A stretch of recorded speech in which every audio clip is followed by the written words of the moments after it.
Hello, hockey fans. My name is David. Thought I would start this video shortly at 2:59 on the morning of Friday, 6th of January 2023, North American Eastern Time. I thought I would do is start off with the scores. I'm just going to see if I can get them somewhere. Give me a moment here. Oops, sorry that. Just trying to get pop-up adverts out of the way.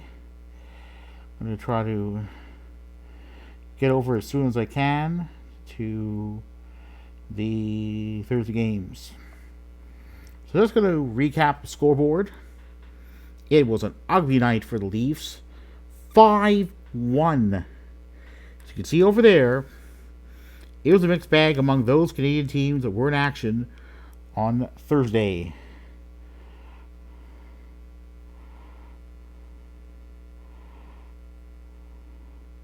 Friday will feature the Jets and Flames in action. Saturday feature the Leafs, Habs, Sens, and Oilers in action. Not as crazy during New Year's Eve, but these Leafs have to find a way to win games against tight-checking teams. Martin Jones with a brick wall. And there's no doubt that, again, I share the sentiment of many fans of the Leafs. Sick and tired of hearing the excuse, oh, they got gold again. It is time for these players to realize the magnitude of this season. Not just during the postseason, but during the regular season, to not take their feet off the gas. The Leafs did that. Nobody performed particularly well. Well, maybe Samsonov, but then there's a concern about him. Matt Murray allowed 3 ugly goals, but by no means was he the only cause. It is time for this team to wake the hell up. Enough's enough. The Canucks found a way to win, despite having gone down 2-0 to the Avs. The Oilers found a way to win. I'm just going to see about the Islanders game there. Just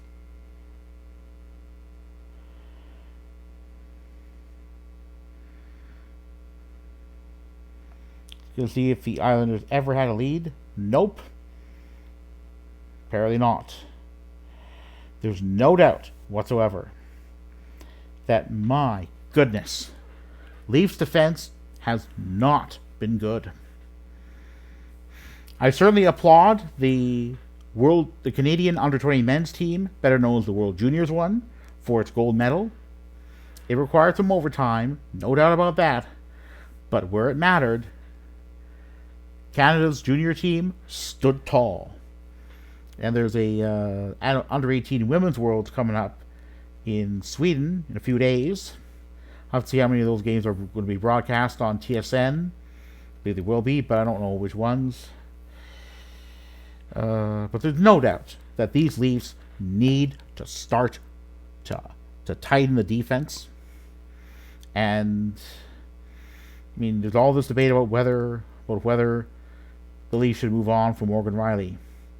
Yes, I congratulate him on his engagement to former Canadian pairs figure skater Tessa Virtue, but But during his career, he's been a career minus in terms of being on the ice for more goals than any line mate he's been with on any line on which he's been placed has managed to score. That's not good. He wasn't the only culprit, but again, he's being paid more than almost any other member of the roster. Top heavy cap structure for the Leafs is just unbelievable. But again, it's going to be a rather important game against the Wings. It's going to be a home game, but make no mistake, these Leafs are going to have to play a lot better than they did against the Kraken. And again, I wasn't sure whether the Leafs were going to beat the Kraken. I was right. The Leafs lost by a country mile. If I were Sheldon Keefe, I'd be acting like John Taffer. Bawling out those players who slacked off, which is pretty much anyone. And make them understand that to not take for granted whatsoever that the Leafs are in the position that they're in. Second in the Atlantic. Relatively secure lead, but not taking it for granted. Let's face facts. Does anyone want the Leafs to end up losing like the Calgary Flames did last month? 5 in a row? Or even worse, like the Canucks in October? 7 in a row. Oh no. I'm sure no Leafs fan wants to go there. The problem is, these players fail to understand it. They're going to perform on their own terms. Enough of that. It's time to take this country club culture out of the Leafs roster. And the sooner it happens, the better. If that means shaking up the lines, so goddamn be it. Because at the end of the day, that's what matters. When the defense is leaky, the lines have to be shaken up. No doubt about that. On that note, I'm going to say goodnight and go Leafs go.